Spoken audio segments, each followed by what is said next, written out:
Hello बच्चों, तो आज हम पढ़ेंगे आपकी नई ऑर्गेनली जिसका नाम है प्लास्टिड। तो जो प्लास्टिड होता है बेटा, ये आपके प्लांट्स में पाया जाता है और प्लांट्स में मतलब ये एनिमल्स में पाया नहीं जाता, प्लांट्स में पाया जाता है और इसका जो फंक्शन होता है प्लांट्स में डिफरेंट होता है। अगर हम बात करें प्लास्टिड की, तो प्लास्टिड आपका एक डबल मेम्ब्रेन बाउंड ऑर्गेनली है। जैसे आपका माइटोकॉन्ड्रिया था ना, ऐसे ये भी एक डबल मेम्ब्रेन बाउंड ऑर्गेनली है। टाइप ऑफ पिगमेंट्स मतलब इसके अंदर क्या पाया जा रहा है, इस बेसिस पे आपके प्लास्टिड को 3 पार्ट में डिवाइड किया जाता है। पहला होता है क्लोरोप्लास्ट, दूसरा होता है क्रोमोप्लास्ट, तीसरा होता है ल्यूकोप्लास्ट। क्लोरोप्लास्ट कब?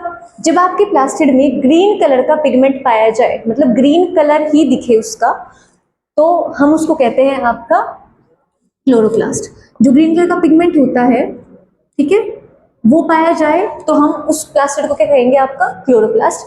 अगर ग्रीन के अलावा मतलब ग्रीन के अलावा येलो या फिर आप मान के चलो रेड, जो कलर प्लांट को दिया जाता है, अगर वैसा कोई पिगमेंट पाया जाए तो हम उसको बोलेंगे क्रोमोप्लास्ट। मतलब ऐसा प्लास्टिड जो कलर दे प्लांट को, ग्रीन कलर के कोई अलावा कलर दे। पिगमेंट्स क्या क्या हो सकते हैं? कैटिनोइड्स हो सकते हैं। कैटिनोइड्स मतलब कैरेटीन्स भी हो सकते हैं और जेंथोफिल भी हो सकते हैं। ये पिगमेंट आपके प्लांट को ग्रीन के अलावा कोई और कलर दे रहे होते हैं।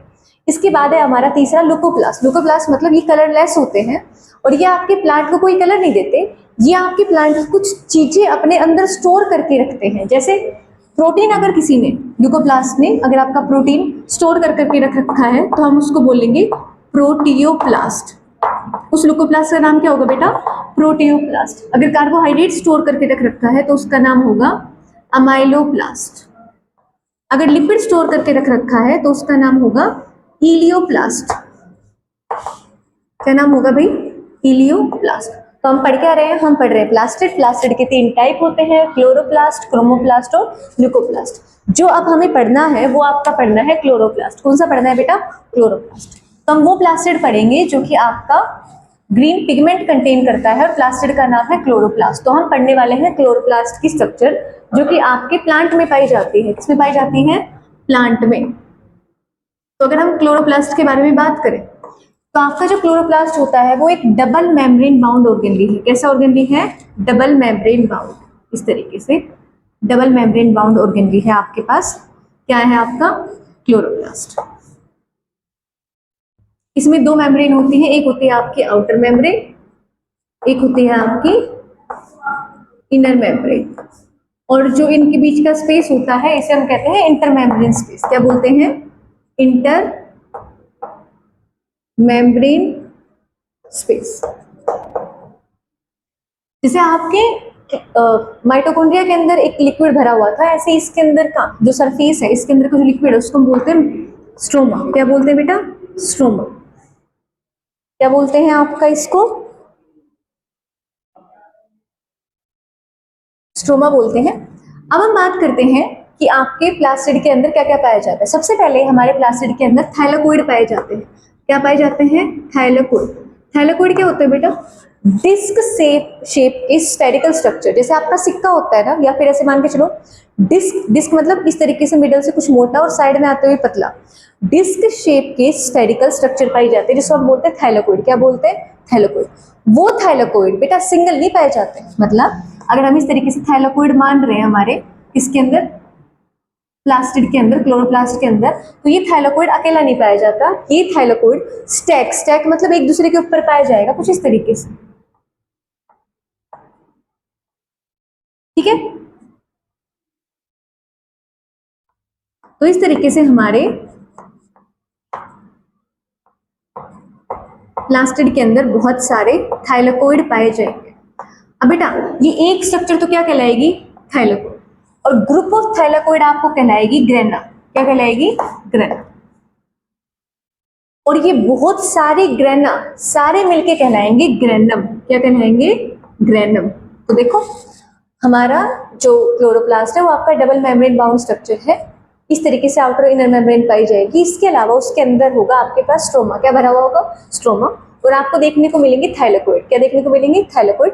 थाइलाकोइड डिस्क जैसी स्फेरिकल स्ट्रक्चर होती है और वो कभी भी सिंगल देखने को नहीं मिलती, वो ग्रुप में देखने को मिलती है, जिसे हम टर्म क्या देते हैं? ग्रेना। क्या देते हैं? ग्रेना। ये बहुत सारे ग्रेना अगर आपके क्लोरोप्लास्ट में पाए जा रहे हैं तो उसको हम क्या टर्म देंगे? ग्रेनम। क्या देंगे बेटा? ग्रेनम। सेम आपके क्लोरोप्लास्ट में भी इस तरीके से डीएनए और राइबोसोम पाए जाते हैं।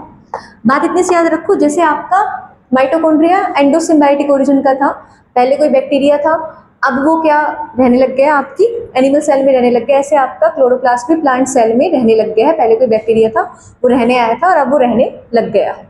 अगर हम बात करें अब क्लोरोप्लास्ट का फंक्शन क्या होता है, तो क्लोरोप्लास्ट को हम कहते हैं बेटा किचन ऑफ सेल। क्या कहते हैं?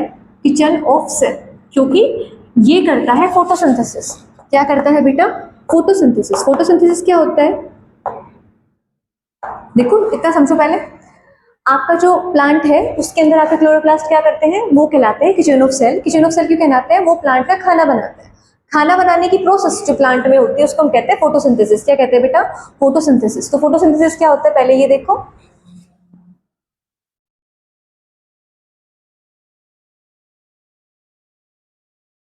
तो हुआ क्या, हमारे पास हमने बोला कि हमारा जो क्लोरोप्लास्ट है वो फोटोसिंथेसिस कर रहा है। फोटोसिंथेसिस ये होता है बेटा आपके इनऑर्गेनिक कंपोनेंट जैसे एयर से CO2, जड़ों से पानी और सनलाइट की हेल्प से, किसकी हेल्प से?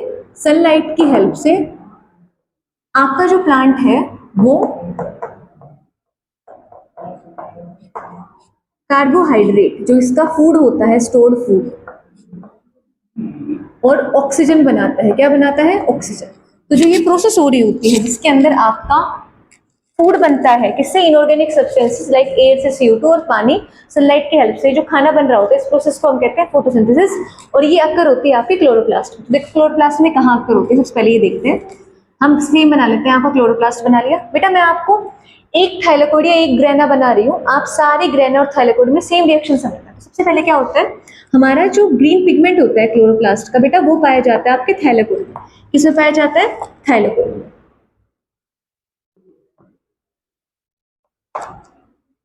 थाइलाकोइड में ग्रीन पिगमेंट का नाम क्या है भाई? क्लोरोफिल। क्या नाम है?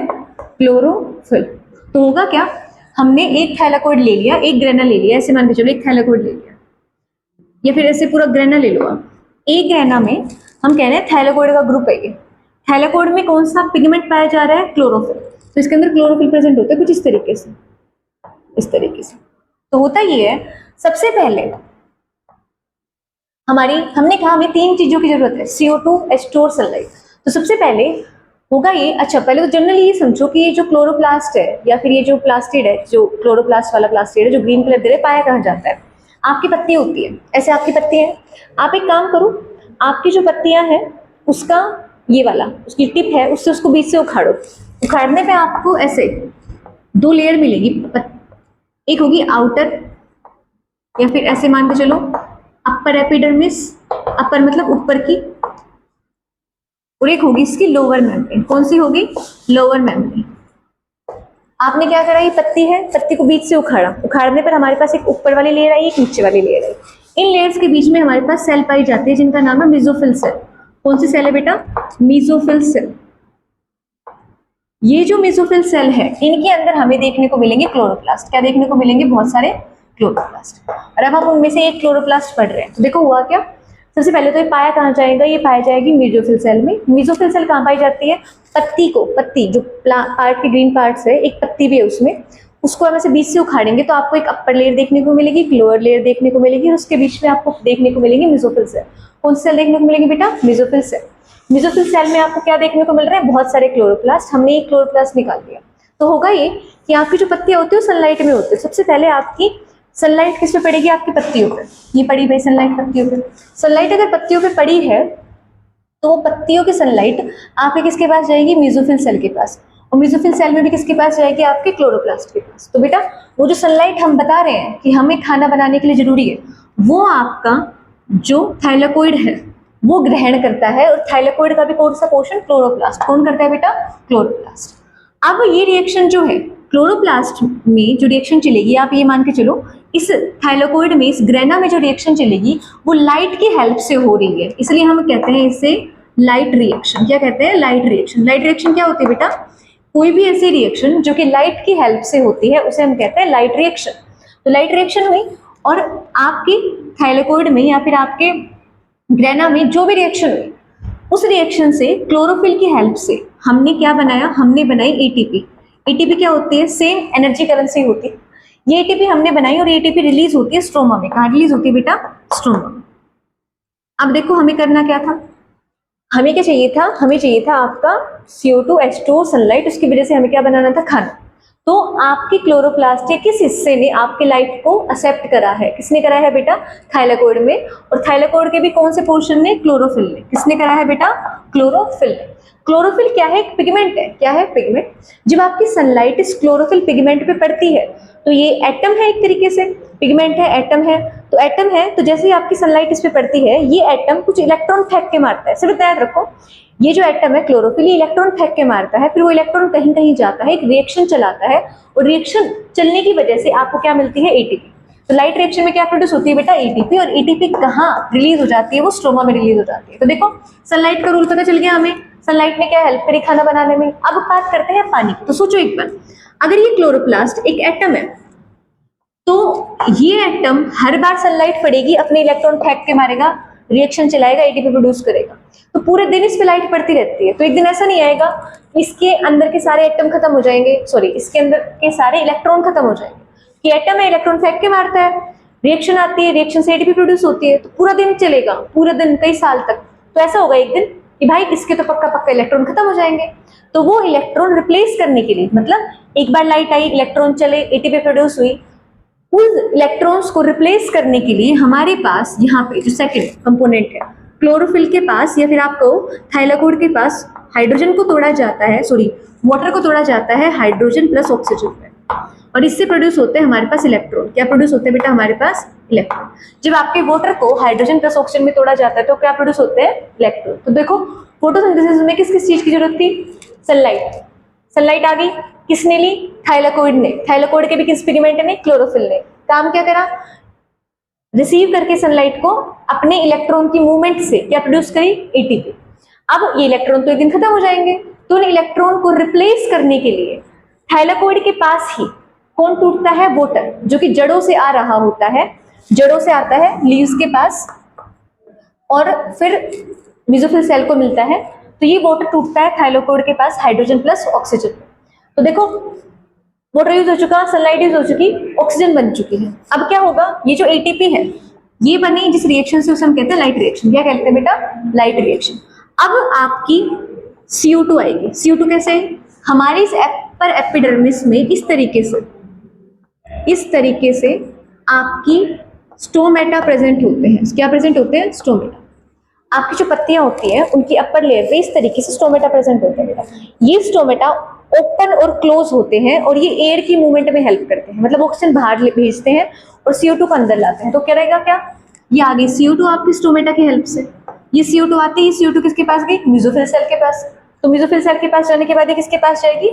क्लोरोप्लास्ट के पास। तो देखो एक बार CO2 आई, ये CO2 ने इस AT की हेल्प से एक साइकिल चलाई बेटा। ऐसी साइकिल 6 बार चलेगी। एक CO2 आएगी, ATP की हेल्प से साइकिल चलेगी, 6 बार CO2 आएगी और साइकिल चलती रहेगी।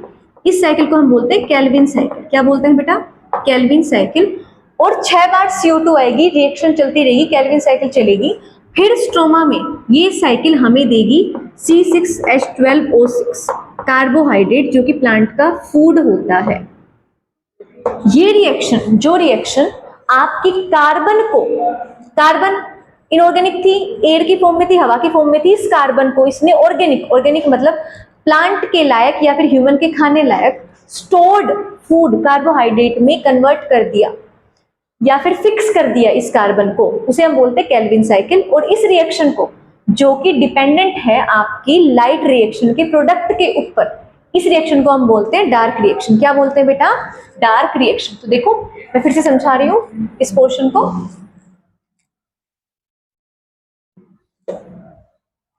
देखो सबसे पहले हमारे पास कहा? आपके क्लोरोप्लास्ट के किसमें? थाइलाकोइड में सनलाइट पड़ने की वजह से क्लोरोफिल पिगमेंट ने सनलाइट को रिसीव करा। रिसीव करने के बाद जो रिएक्शन हुई वो हुई लाइट रिएक्शन। कौन सी हुई बेटा? Light reaction. मतलब लाइट पर डिपेंडेंट रिएक्शन। और इस रिएक्शन से हमें क्या मिला बेटा, एटीपी। क्या मिला हमें, एटीपी। एटीपी कहाँ मिला हमें देखने को, स्ट्रोमा में। कहाँ मिला हमें देखने को, स्ट्रोमा में। तो मिल गया हमें एटीपी देखने को स्ट्रोमा में।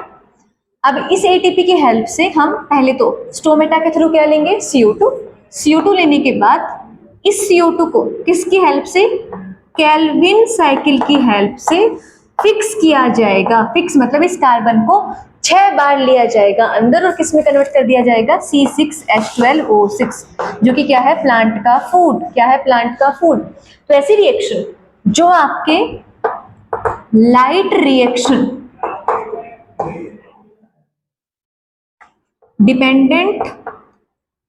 Dependent on product of light reaction, इसे हम कहते हैं डार्क रिएक्शन। क्या कहते हैं बेटा, डार्क रिएक्शन। और डार्क रिएक्शन क्या करती है, डार्क रिएक्शन कार्बोहाइड्रेट या फूड बनाने में हेल्प करती है। ये आपके CO2 को फिक्स करती है। किसको फिक्स करती है, CO2 को। तो देखो अब जो एटीपी बनी थी ये भी स्ट्रोमा में बनी और जो आपका फूड बना था वो भी स्ट्रोमा में बना। तो हुआ क्या था, हम पढ़ रहे थे आपका क्लोरोप्लास्ट। क्लोरोप्लास्ट में जो काम होता है वो होता है आपका फोटोसिंथेसिस। फोटोसिंथेसिस क्या है, एक ऐसी प्रोसेस जिसमें CO2 H2O को सनलाइट की हेल्प से C6H12, C6 मतलब C6H12O6 मतलब कार्बोहाइड्रेट प्लस ऑक्सीजन में कन्वर्ट कर दिया जाता है। अब ये जो फोटोसिंथेसिस होती है ये किस में होती है, आपके क्लोरोप्लास्ट में होती है। और क्लोरोप्लास्ट के किस हिस्सों में क्या काम हो रहा है ये देखते हैं। आपके थाइलाकोइड में होती है लाइट रिएक्शन। क्लोरोफिल जो होता है वो सनलाइट को रिसीव करता है और इलेक्ट्रॉन के मैकेनिज्म, इलेक्ट्रॉन ट्रांसपोर्ट के मैकेनिज्म की हेल्प से क्या बनाता है, एटीपी। इसके इलेक्ट्रॉन खत्म ना हो जाए इसके लिए आपके स्ट्रोमा में ही थाइलाकोइड के पास हाइड्रोजन को H2+O2 में कन्वर्ट कर दिया जाता है जिससे इलेक्ट्रॉन निकलते हैं और वो इलेक्ट्रॉन किसको दे दिए जाते हैं वापस, आपके थाइलाकोइड को। तो ये क्या होता है, रिप्लेसमेंट ऑफ इलेक्ट्रॉन के लिए क्या होता है हमारा, वाटर क्या होता है, स्प्लिट डाउन होता है। वाटर टूटता है, किसमें टूटता है, हाइड्रोजन प्लस ऑक्सीजन में, ताकि इलेक्ट्रॉन निकले और किसको दिए जा चुके हैं, क्लोरोप्लास्ट को। ये सारी रिएक्शन से हमारे पास लाइट रिएक्शन बोल दी गई, बनी क्या, एटीपी। इस एटीपी की हेल्प से CO2 फिक्स हुई है केल्विन साइकिल के थ्रू C6H12O6 फूड में। और इस रिएक्शन को जो डिपेंडेंट है आपके लाइट रिएक्शन के प्रोडक्ट पे, इसे हम बोलते हैं केल्विन साइकिल, या फिर ऐसे याद कर लो डार्क रिएक्शन। तो होती क्या है, हमारे पास दो तरह की रिएक्शन होती है जो आपके क्लोरोप्लास्ट में परफॉर्म होती है, जिनका नाम क्या है, लाइट रिएक्शन और डार्क रिएक्शन। देखो बेटा आज के लिए आपका क्लोरोप्लास्ट बहुत है क्योंकि बहुत लंबा टॉपिक हो गया है। कल जो है हम बाकी ऑर्गेनेल्स पढ़ेंगे, एक बार किताब से पक्का पढ़ लेना है। थैंक यू बेटा।